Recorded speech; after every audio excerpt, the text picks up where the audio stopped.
Hey everyone, welcome back to the Incredible India podcast series. I'm Sam. And I'm Taylor. So we've covered a lot of ground in this series so far, but today we are heading to a city that I think suffers from a pretty serious case of mistaken identity. Oh, absolutely. Because when I say Bangalore, be honest, what is the very first image that flashes in your brain? It's the brand, isn't it?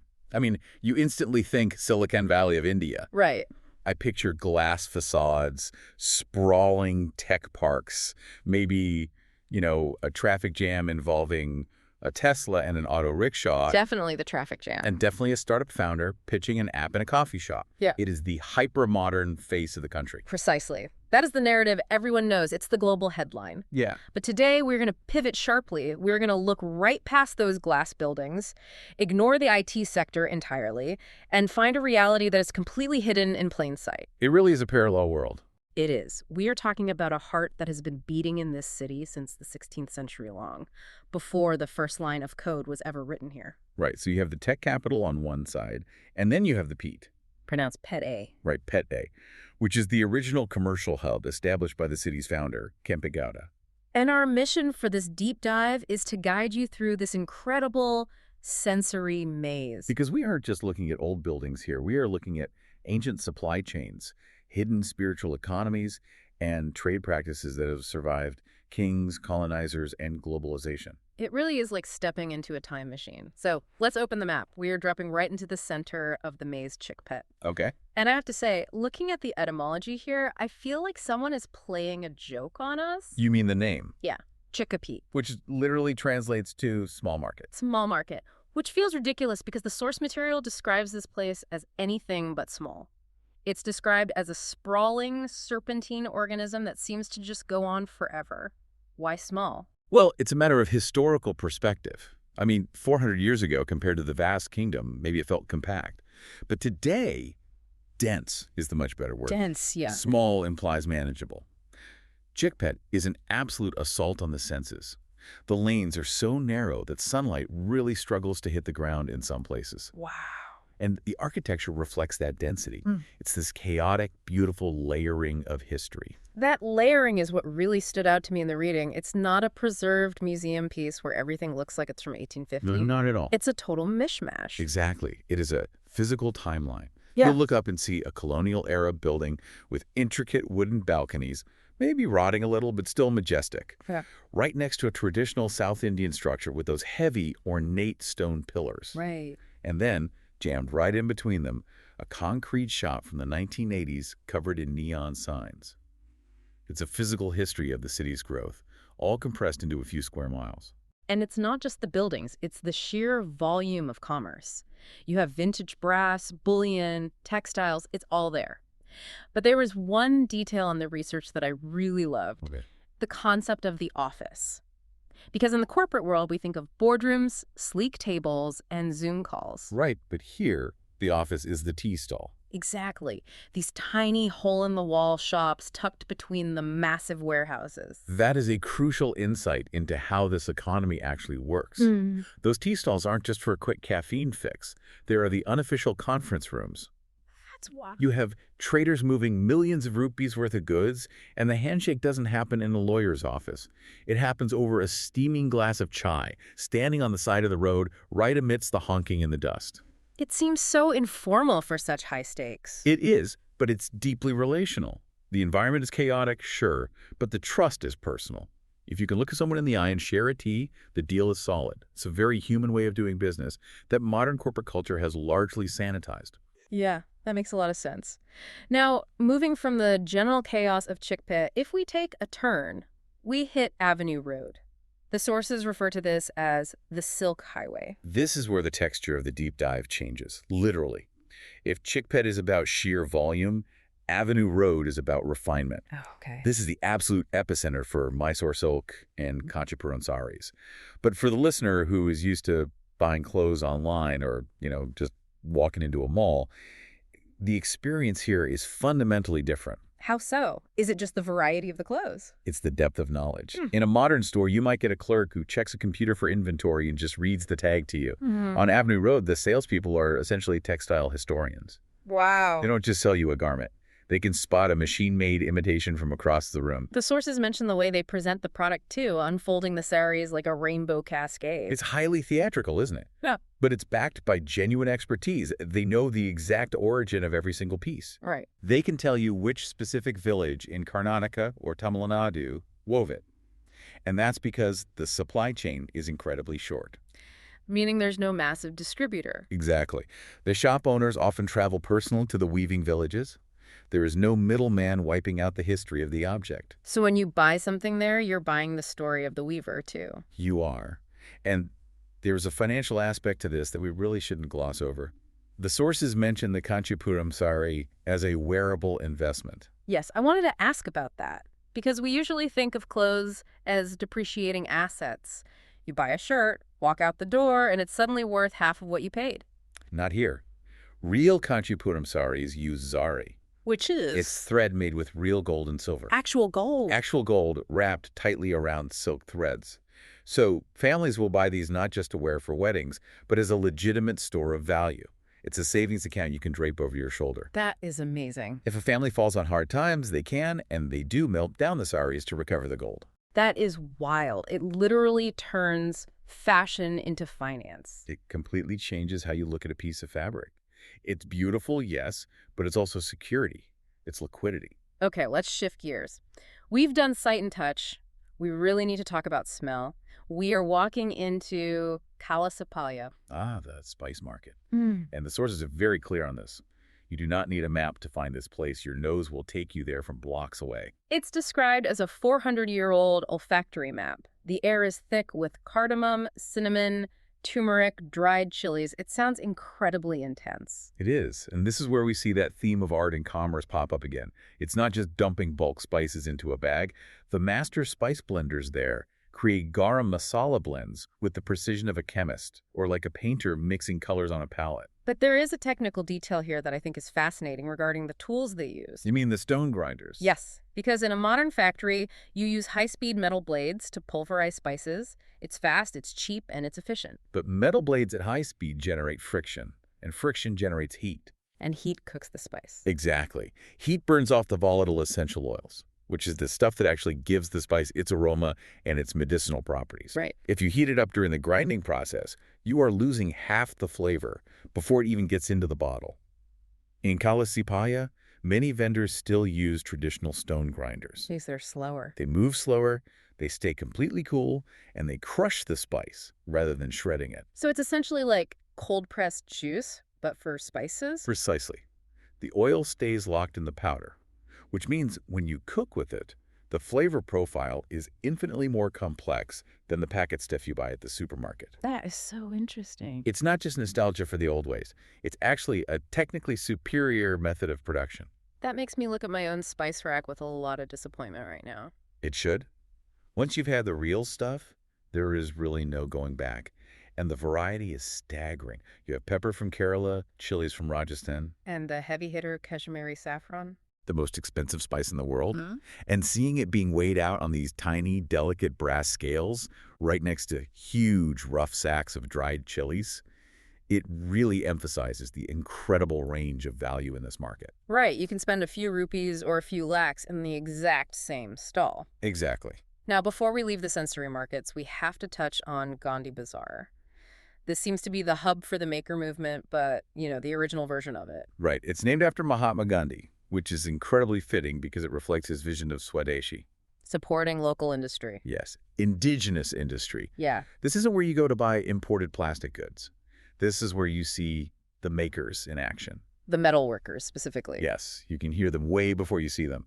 The rhythmic hammering of brass and copper. They are making oil lamps, vessels, idols. And you also have wood carvers shaping solid rosewood. And the ethics of this feel very different. When you buy something here, it's not a blind transaction. It's a completely transparent supply chain. You're often handing the cash directly to the person who literally has the callus on their hand from making the object. Wow. It directly supports skilled wages and keeps traditional craftsmanship alive in a way that mass manufacturing just doesn't care to do. So we've established that the peat is a massive hive of commerce. But one of the most interesting takeaways from this research is that you cannot separate the commerce from the faith. They are totally intertwined. That is the hidden support structure of the whole area. In the West, or in most modern cities, we tend to zone things, right? Right, like retail here, residential there. Exactly. Here is the shopping district, and over there is the church or the temple. In the Pete, the temple is the anchor of the market itself. It's where the deals are actually blessed. Literally. Traders will bring their new physical ledgers to be blessed by the priests before the financial year starts. It's a spiritual audit. But let's look at the big one first, the Dada Ganesha Temple. Dada meaning big in Canada. And it absolutely lives up to the name. It houses an 18-foot-high, 25-ton statue of Lord Ganesha, And this isn't built from bricks, it's a monolith. carved from a single massive block of granite. It dates back to the 16th century, likely in the Vijayanagara style. Now, just think about the logistics of that for a second. Yeah, how do you even move a 25-ton rock in the 1500s? No cranes, no hydraulics. You talk about log rollers, elephants, hundreds of laborers, and pure physics. It's a marvel of engineering just as much as it is a marvel of faith. Incredible. But what I find so compelling is the actual setting. It's not an isolated, quiet retreat for silent meditation. No. It is loud. It is buzzing. It is completely surrounded by vendors selling sweets, flowers, coconuts. It is a commercial spiritual hub. The deity is right there in the absolute middle of the hustle. It's just part of the flow of the street. Exactly. Then there's the Dharmaraya Swami Temple. This one is unique because it's dedicated to the Pandavas from the Mahabharata epic, which is relatively rare. But the key insight here for our deep dive is the Karaga Festival. That's the event where the entire city stops. Yes. And that is significant because, as we've discussed, the city never stops. Right. But for this festival, the relentless commerce actually pauses. The community, regardless of caste or specific trade, comes together for this huge procession. So it's a unifying event. It serves a crucial social function. It reminds everyone that while profit is the lifeblood of the city, faith and community are the soul that keeps it from eating itself. There was one more temple that really caught my attention in the sources, specifically because of the walls. The Kote Venkataramana Temple. Ah, yes. This is right next to the old fort. Architecturally, it's a stunner because it was built during the reign of Tipu Sultan. And you see this brilliant blend of Islamic and Hindu styles, which really speaks to the complex history of the region. But you're thinking of the stone ledger. The coins. Yes, I couldn't stop thinking about this visual. It is one of my absolute favorite details. The temple walls literally hold the history of trade. How does that actually work? Did they just stick coins in the mud? Historically, if a trader was going on a long, dangerous journey, maybe to a distant port or across the Ghats, they would pray for success and safety. If they returned wealthy, they would offer thanks. Makes sense.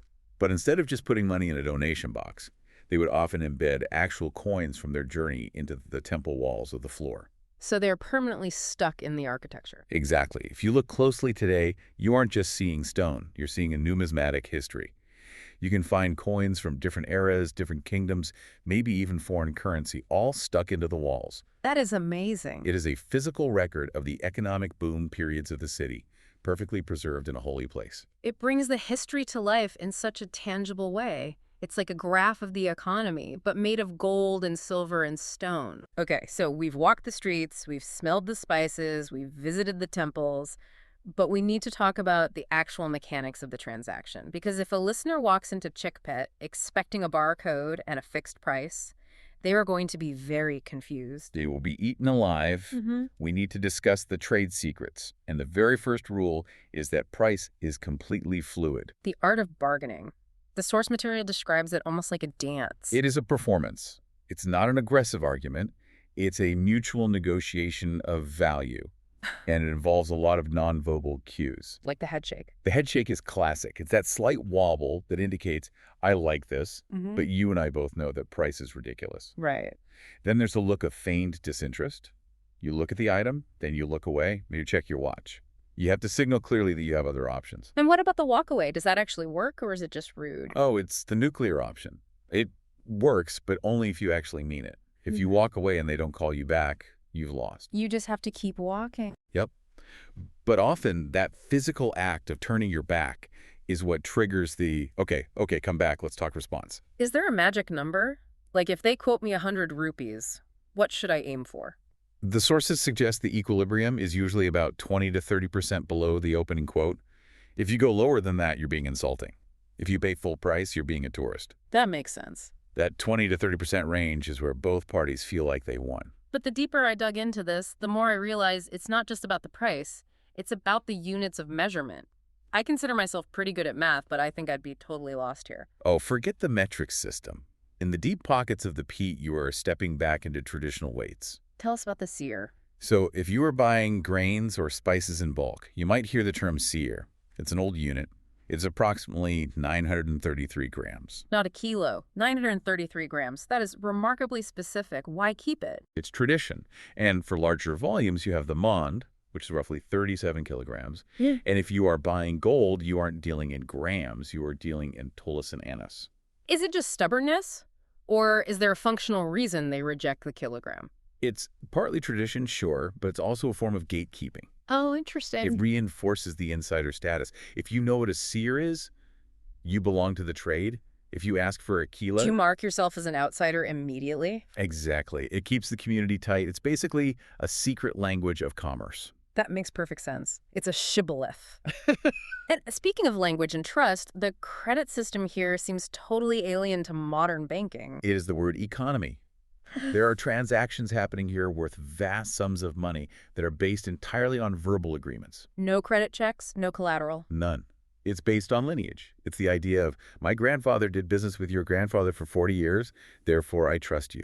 That intergenerational reputation is the actual currency. If you break your word in the peat, you don't just get a bad credit score, you lose your family standing in the community. You are effectively exiled from the market. That high-stakes accountability is probably why it works better than a bank contract in some ways. The social pressure is immense. Now, there is one more aspect of the time machine element we need to cover, the time of day. The 4:30 a.m. shift. The wholesale rituals. This is a side of Bangalore most people will never see. While the techies are fast asleep, the peat is at its absolute peak energy. Trucks are arriving from the villages, unloading massive mounds of jasmine flowers, mangoes, or saffron. And it's an auction system, right? Yes, frantic bidding wars happening in the dark.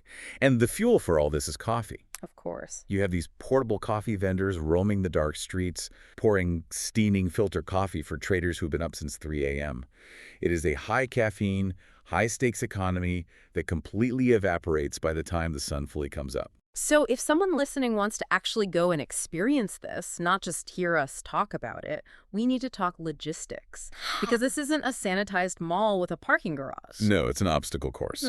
First, look up.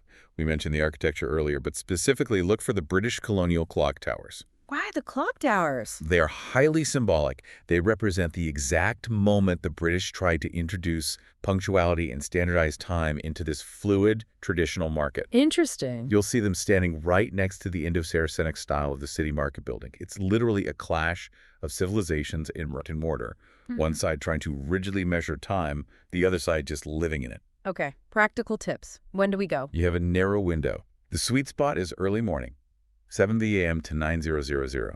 Why that early? 3 reasons. 1, the light is incredible for photography. That golden hour hitting the old dust and the colorful flowers creates a mood you just can't fake. 2, the heat hasn't set in yet. Bangalore can get warm, and these narrow lanes absolutely trap heat. And 3, the market is waking up, but it's not yet gridlocked.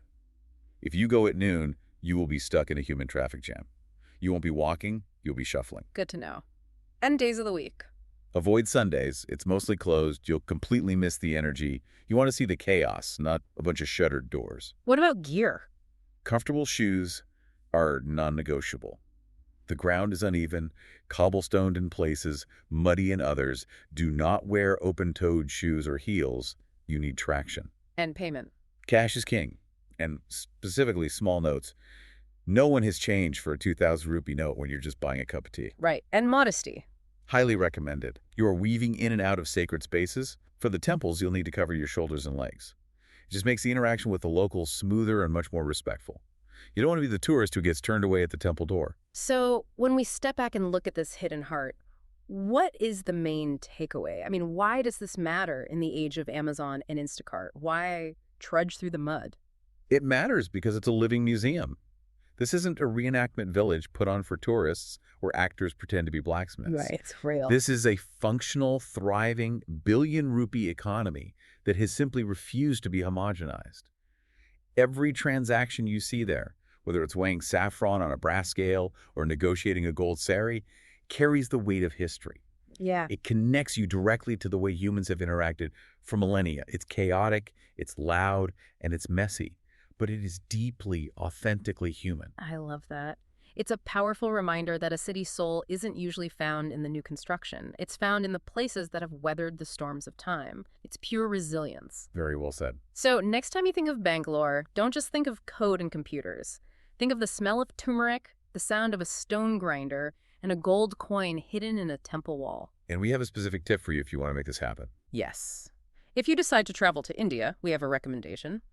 Five Senses Tours organizes tours across India, which are immersive cultural experiences.